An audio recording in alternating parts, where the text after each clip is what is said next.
دوسرا سوال آپ نے یہ دریافت فرمایا ہے کہ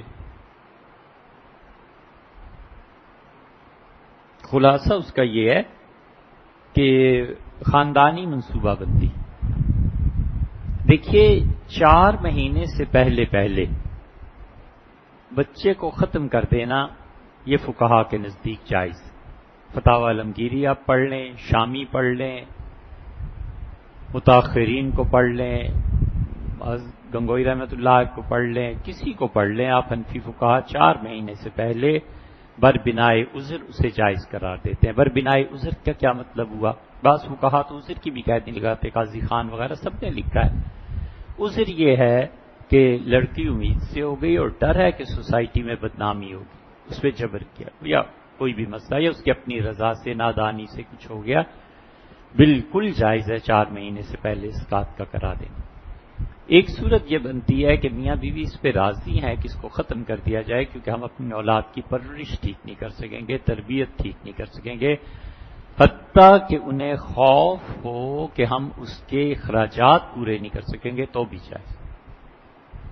فتاوی عالمگیری میں لکھا ہے کہ ہمارے زمانے میں مفہوم اس کا یہ ہے کم بچے ہونے چاہیے، کیونکہ اگلی نسل بہت بگڑ رہی ہے، تو اس لیے جتنوں کی تربیت کر سکے اتنا ہی ہونا چاہیے۔ یہ 1680-90 میں وہ کہتے تھے، 1780، 1880، 1980 اور اب دیکھ لیں یہ 350 سال پہلے کا قصہ ہے۔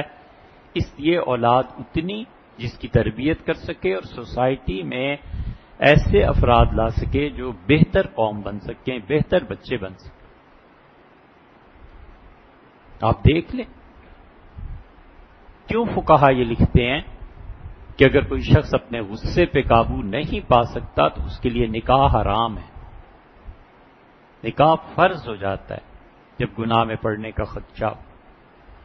ایک سے زیادہ نکاح اپنی آرام اور آسائش کے لیے سنت ہے، مستحب ہے۔ ایک بیوی سے گزارا نہیں ہو سکتا، دوسری کا کرنا واجب ہے۔ یہ تو ساری جواز، عدم جواز کی طرف آئے نا۔ مکروہ کس وقت ہے؟ کہا کہتے ہیں مکروہ اس وقت ہے جب عورت کے حقوق پورے نہ کر سکے۔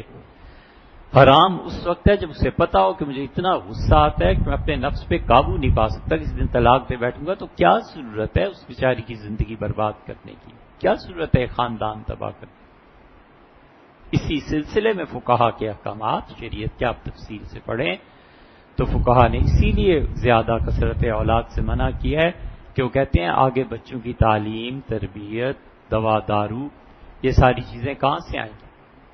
ہمارا وقت ایسا آ گیا ہے کہ اگر کوئی آدمی 3 لاکھ بھی ہر مہینے کماتا ہے نا، اور گھر اگر اس کا اپنا نہیں ہے تو کرایہ، بچوں کی پرورش، تعلیم اور تربیت، گاڑی، اپنے آفس جانا آنا، یہ سب چیزیں شادی مرگ کہاں سے پورے کر لے گا؟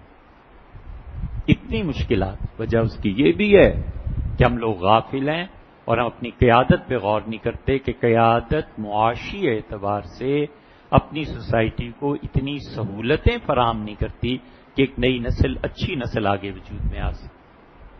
جب پوری دنیا میں پیٹرول سستا ہو رہا ہو اور یہاں تھوڑا سا سستا کر کے پھر اس سے بھی دگنا تگنا وصول کر لیں تو معاشرے میں دولت کہاں ہے؟ پیسہ کہاں؟ چیزیں جتنی مرضی حساب سے بڑھتی جائیں کوئی پوچھنے والا نہیں۔ ناخالص چیزیں مل رہی ہیں، آٹا، سنا ہے اب تو انڈے اور چاول بھی خراب ملتے ہیں۔ ولیعذ باللہ یہ صورتحال ہے تو یہ صحت کہاں جائے گی؟ یہ سب جو گورنمنٹ کی ذمہ داریاں ہیں وہ پوری نہیں کرتے اور وہ چاہتے ہیں پبلک پوری کرے۔ پبلک کہاں سے لائے پیسہ؟